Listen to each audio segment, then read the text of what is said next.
Alright guys, howdy. Glad to be here today to talk to you about a little film called Nebraska. I did see this movie, how many days ago? 4 days ago, something like that? Guys, I don't know what to tell you except this movie is just great. I don't know how else to put it. This movie just... It's so good. I don't know what else to tell you except go see it. If you're by a local theater that's showing it right now, see it. Please see it, because this is a tremendous movie. I was floored by how good this movie was and how great just this cast does and the director, Alexander Payne, does. Bob Nelson, who wrote the screenplay. I think it was his first screenplay too. How well thought out the screenplay is, and everything just about this movie was pleasing to the ear and pleasing to the eyes, and just a gorgeous film. It is in black and white, so that's going to turn off a couple of you, but black and white, there's so much good that can be done with black and white, and I'm so glad that Alexander Payne's able to show us that. It's just so good. So good to see a film in black and white. It's actually an appreciable film in black and white. It's not like they just, put Hunger Games in black and white. That'd be interesting, but okay. I just can't imagine CGI black and white, looking all that fantastic. Because you had the stuff like Sin City, and that was, its visual flair was something else. But this is not what I'm talking about. The film was, of course, produced for a very small budget, no time for CGI, and there's nothing that requires CGI in the script. So this was a fantastic movie. I don't know where to begin with this. I guess we'll start with just what the central plot is. This movie revolves around a character named Woody Grant. He's in his later years, and he's basically just this old guy. And anyways, he gets a letter one day from like a publisher's clearinghouse, something like that, and it says, "You have won $1 million." And so he's like, "Holy cow!" And so he tells his wife, and this is all, by the way, off screen. We don't actually get to see it. And anyway, she tells him, "Well, I'm not taking you because it's he lives in where does he live? Montana. I can't. Oh gosh, why didn't I do this review sooner? It's a big town in Montana. It'll come to me halfway through the video. Anyway, so so his wife says, I'm not taking you from. I think it's. Oh gosh, I know I'm gonna get this right one of these times. Oh boy, this is bothering me like nothing else. When I hate it in these videos where there's a certain word or a certain something that, or a place or a country or an actor or somebody who I'm trying to name off, and I'm just like, I can't get it. Anyways, so he leaves from Montana, and he says, well, if nobody's gonna drive me, I'm just gonna walk on foot. So he eventually gets taken into the police, and then his son, played by Will Forte, comes in and says, okay, and then he and his brother, played by Bob Odenkirk,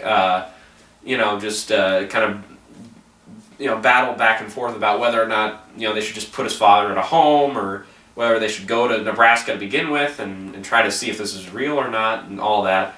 So, and then eventually Will Forte says, "Okay, I'll take it to Nebraska, and we'll take it to Lincoln, and we'll show you just how bad of a deal this was, and how this is a big scam, and this is not worth crap, and all that." So and then he meets up with his family on the way there, and his wife and his son come down, and it's a whole big reunion in the state of Nebraska, in their old town. So I don't know what else to tell you guys, but this movie was so good. I guess we'll start with the acting then. Okay, Bruce Dern. Let's start with Bruce Dern. Such an underrated actor in our current day and age of acting. And he gives his all in this performance. I don't know what else to tell you except he gives his all, and you can tell, but his character is just so restrained. Just so restrained. And he can be in a scene and say maybe a total of 5 lines, and he can just get you right here. It's one of the most incredible things I've ever seen this year in acting. I think I didn't mention it because I didn't do the review yet, but Forrest Whitaker and the Butler, I thought was a fantastic performance. And I said, this guy, Forrest Whitaker, who's so great anyways, if he can just keep going, he can get an Oscar nomination. And then a couple months later, we've got Tom Hanks, we've got Robert Redford, we've got Bruce Dern, we've got Leonardo DiCaprio. Who else have we got? God, we got Joaquin Phoenix. We've got actors up the yin yang. Oscar Isaac from Inside Llewyn Davis. We've got it's so nuts. We've got Christian Bale from 2 movies, and I was like, lead actor. Oh, no way he's going to get nominated. But I have to tell you, I loved Tom Hanks and Captain Phillips. Bruce Dern is going to get nominated for an Oscar. I'm going to be rooting for him until I see. I've not seen 12 Years a Slave yet. I've heard Chiwetel Ejiofor. I think that's how you actually pronounce it. I've been saying Ejiofor for like months now, but it's Ejiofor. I think there's a tiny I in there in his name. And everybody's saying he's going to lead Best Actor with 12 Years a Slave. And until I see the film, I'm going to be rooting for Bruce Dern all the way. He's won a couple of like the smaller, the city critics and all their. Boston Awards and New York Film Critics Circle Awards, something like that. So it's a good deal that he's getting at least some recognition before he evidently loses the Oscar. But we're still 3 months away from the actual ceremony, so we don't know what could happen. I don't know what to tell you. I'm going to be rooting for him. He was so good in this movie, so great. It is one of the best performances I've seen in a while, from not only from him, but just this year. And I've seen some good ones. I've seen Tom Hanks and Captain Phillips, also Barkhad Abdi, also from Captain Phillips, give a really great performance. Even in his own movie, June Squibb was fantastic. I'll get to her in a minute. But and then there's like I mentioned, Forrest Whitaker and The Butler. Even Shailene Woodley in Spectacular Now. I don't think, if we just put them all side by side, there's certain ones, depending on the role in the film and what the character does and who their character is, it's really hard to just compare character by character in that way. So I'm just going to say Bruce Dern is, as far as the leading men go, he's the best of the year I've seen. Then again, keep in mind, I have not seen Robert Redford in All Is Lost. I've not seen... what's his name? I just thought of it now. Chiwetel Ejiofor in 12 Years a Slave. So that's that. I'll get to Will Forte here. He's been picking up recently. He might just get a supporting actor nomination for the film, and I wouldn't call him stand out great, but he fulfilled his role with a lot of great moments and a lot of the sadness that you kind of see in his face from seeing his father. Kind of it's the happy, bittersweet moment because he sees his father doing something that he, at least getting out of the house. At the same time, it's like we're going to Nebraska to confirm to him that he's crazy, that he hasn't won $1 million and all that. It is a sad deal to watch him in the movie, but yeah, he does absolutely bring a lot to that role. And we're talking about the guy who played what was the stupid knockoff of MacGyver? I forgot now, but whatever. He was on SNL for quite a few years, so I'm like, Will Forte, Well, I don't know. And then he actually did a really nice job, so hats off to Will Forte. June Squibb, okay. June Squibb. Let's just say she was fantastic. Let's just say that she was, as far as supporting actresses go, the best I've seen so far this year within her first 2 scenes. Within her first 2 scenes, I said, oh my God, June Squibb is going to dominate this movie. And whenever Bruce Dern was not on screen or in a shot, she was the leading actress, by comparison, in the movie. Absolutely dominated the screen.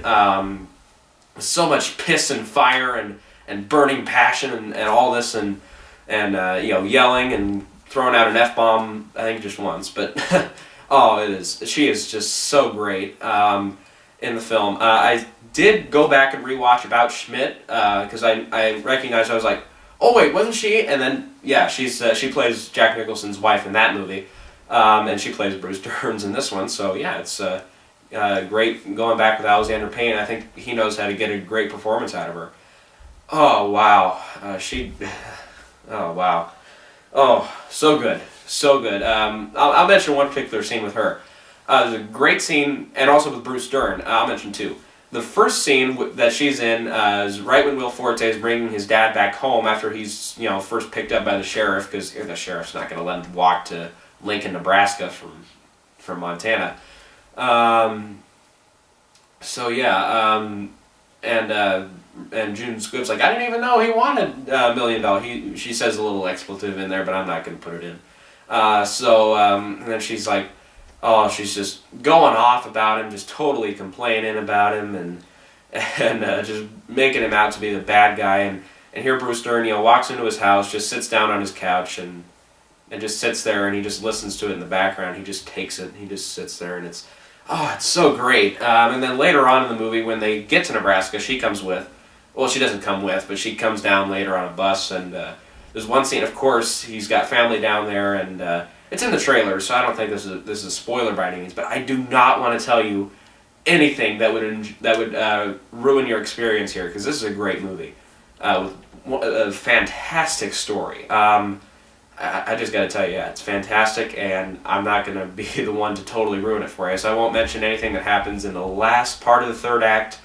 I won't tell you too much otherwise, but there's one scene where his extended family is starting to show up, Bruce Dern's, and they're like, well, Woody was a drunk, and he could never land on his feet, so how about you give us part of his $1 million? And she's like, it was, and she goes into it, it was completely the other way around. He would fix your car, because that's what he used to do, Bruce Dern. He would fix your car for nothing, and it would be worth way more than what you gave him. You can all go yourselves. And it was the shining moment in the film for her, and she just, you can tell she had a blast with that scene. You can tell Alexander Payne and company were so excited for that moment, because it is so great. It is fantastic. She is just, hats off, unworthy. June Squibb, unworthy, completely unworthy. Wow. She's got to do more crap. Come on now. All right. I'll mention one other thing here before I get into a couple other. I'll just wrap it up here. I don't want to make this way too long. The film, the script is, it's laugh out loud funny sometimes though. Oh, there's one. No, I won't tell you about that one scene, because that scene. Oh, I won't ruin it for you. It was a shock. It was a little bit of a shocking scene, but it was so well done and so well acted that you're just like, oh God, because it's such a double-edged sword in the scene. But I won't tell you about it. But it takes place in a cemetery. That's all I've got to tell you. So if you've seen the movie, then yeah, you know exactly what I'm talking about. Maybe you didn't even need to know the clue. But yeah, it is just so funny to watch these characters and their interactions, and they're talking about, because Nebraska is where this family used to live, and then they moved up to Montana because of June Squibb's, I can't remember exactly what it was, but something about her family was up there too, and they gave her a business, or or something like that, or they gave her an inheritance, and part of it was she had to run a store of some kind, or something, yeah, something like that, and yeah, it's just so great to see that scene, and they're talking about, June Squibb's talking about their past life and Woody's past life and stuff, and you're just like, wow, if we could just see that, if we could just, and sometimes we don't even have to see it, we just have to imagine it. We can see Bruce Dern, slightly younger, of course, walking around doing the stuff that, we hear he's done in the past, and we're just like, wow, that would make a great story anyhow on its own. But just to hear about it, sometimes it just reflects the echoing of the film that is so great to see. And I'll talk about that echoing right now, if you will. Nebraska and the Midwest, the small town USA stuff, especially in the Midwestern section of the United States, after the 2008 economic slump, that went on, might as well be another depression almost. It was that bad. A lot of those towns just took huge hits, and they're, half their businesses, 3/4 of their businesses were just gone overnight, and nobody could pay for anything. Bankruptcy all across. So all these towns are just like ghost towns almost, and it's the way that it's shot, it just shows you the ghost towns, and they're just like, wow. You just sit back and you're just like, especially if you live in a bigger city, L.A., New York, even like Cincinnati, something like that. It doesn't have to be in the U.S. or not even the U.S. It doesn't have to be in the Midwest. It can be on the coast. It can be here, there, anywhere, all around the square, saying "Catch me if you can." Oh wow. Okay. No, it's around Christmas time. We are not going to do Frosty. Anyways, what was you made me lose track. Thank you, Frosty. Thank you, Frosty. Anyways, well, you don't have to live in the center of the country to understand that and to see that, wow, these ghost towns, that is some scary crap. That could happen. That happened in a big city. All the people just, all they can do is just live off, Social Security and welfare and just, if they knew how to finance themselves in the past, that they have just a few $1,000s every once in a while they can spend on food and keeping up their houses and their beds and stuff. You're just like, wow. It's kind of a sad thing to watch sometimes, actually. So the way that it echoes that with so much comedy it's like the perfect balance. It doesn't feel depressing. At the same time, it doesn't feel like this week's episode of The Big Bang Theory in black and white or something like that. It's one of those. It's a great balance that equals it out to form. This is like the perfect dramedy. The term dramedy. This is probably from now on going to be one of the first things I think of. Goodbye, American Beauty. I'm saying hello to Nebraska being the first thing I think of when I think of dramedy. Because it is just so fantastic to watch this movie. And I really want to go see it again now. I had to drive a little ways out to see it, but that's okay. It's totally worth going, no matter... Okay, I'd say if you live within 50 miles, 67, whatever, as long as it's not like a 3-hour trip to go see a screening of Nebraska, even then, maybe you should consider it. It is so great, so laugh out loud funny, so well performed, so many great shots, the music was good. There's just some moments where like even nobody's talking and you just feel the weight of it, or you feel the comedy of it, and you feel the tension either get split or building up, and it's a rare thing indeed when you see a screening of Nebraska and you just feel this rejuvenated. You just know, even though we've got this plethora of films coming out that are remakes, that are reboots, that are sequels, that are hundreds of millions of dollars getting spent on computers. You've got a film like Nebraska, no computers, except for editing, of course, but that's beside the point. No computers, no CGI, no big budget, not a whole lot of A-list stars, if any, and you just get one of the most talented directors that we've seen in a long time, Alexander Payne, and you just can sit back in awe and say, that was a damn good movie. Nebraska is one of those movies. And I feel like that's the perfect end to the review. Let's end it there. 10 out of 10, that's all I got to say. Right now, it's taking over Rush. Second best film I've seen this year. Still clinging on to Spectacular now. We're talking about split hairs here. Both were so good. So great. I would put this Nebraska probably on the same list as Argo. Just so entertaining, so well done, directed, so well edited. Everything about the film just works. It just works perfectly. The lighting and stuff with the black and white is so beautiful. It's exactly what you'd want black and white to be. And it kind of almost makes you yearn for more black and white. So Alexander Payne, his last film, The Descendants, from a couple years ago, was actually one of...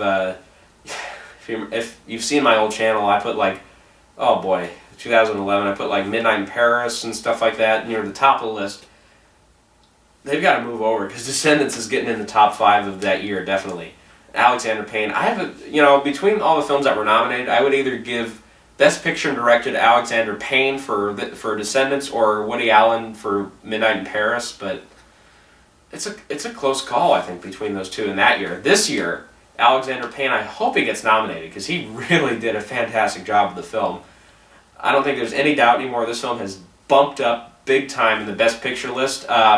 Actually, you know what? I've been mentioning this a couple of videos now. I've got a Oscars at a glance video that I did. Actually, it was close to a month ago now. Oh God, I'm so behind on that stupid thing. It's all done. I just need to upload them. So they're ready to go. I think I'll actually take care of that here in just a few minutes. So I'll mention Nebraska in that, but I'll say I want to see it. I have seen it now.